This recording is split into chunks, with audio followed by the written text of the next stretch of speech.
Добро утро за гледачите на Канал 5 телевизија и утринската Здрава Македонија. Ова утро се наоѓаме во итната медицинска помош, но превентивно. Да разговараме, да помогнеме онаму каде што е потребно и да се советуваме со соодветни стручни лица за тоа како себе се да се заштитиме во овие топли денови.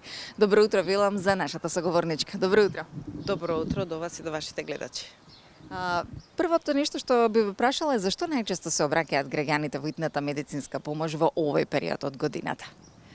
Во овој период од годината, кој што мораме да кажеме дека е малку променлив однос на температурите, односно дојде некако до нагло покачување на температурите, впрочем и периодот е веќе кога треба да се појават оние летни високи температури. Меѓутоа знаеме дека мај месец беше многу променлив како пролетен месец, беше утрината со пониски температури, потоа навечер и во тек на денот со повисоки, односно така да имаме една преодна фаза која што и како делува на здравјето на граѓаните, односно на нашите корисници кои што се јавуваат на достапните телефони 194 и 112, односно преку ЦУК, кои што потоа не поврзуваат со нашата служба. Најчесто се јавуваат граѓани кои што се хронични болни, се жалат на променлив, односно варијабилен крвен притисок. Значи имаме можеби се забележани нагли падови, скокови на крвниот притисок. Тоа го и покрај земена редовна терапија, тоа сепак го препишуваме на една променлива, односно нагло зголемување на температурите. Па во однос на тоа, еден апел, една препорака до сите оние стални наши корисници кои што и постојано имаме соработка со нив на нашите телефони, кои што не мора секогаш да се оди, туку и бараат советот од нашите доктори. Значи апелираме редовно да се зема терапијата, кога таа нема да помогне, достапни сме за совет и кога не може да се дојде, секако дека кога не може да помогне и таа повторена терапија, секако дека ние доаѓаме да интервенираме.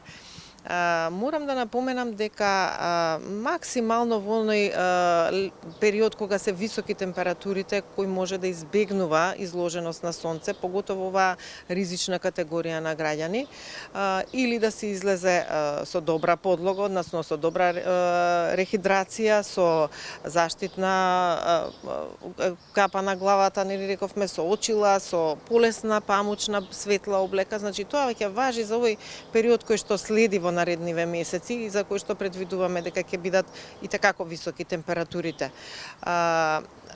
Категорија на граѓани која што е ризична во однос на високи температури, каде што треба да се обрне внимание, тоа се секако возрастните над 60 годишна возраст, иако во медицината нема правило, и навидум привидно здрави може да бидат подложни на лесна дехидратација, меѓутоа ќе обрнам едно внимание на најмала група категорија на граѓани кои што се нашата иднина, да кажам, односно децата, кои што како лесно се подложни на тие дехидратации и последица на тоа може да биде последицата може да биде катастрофална.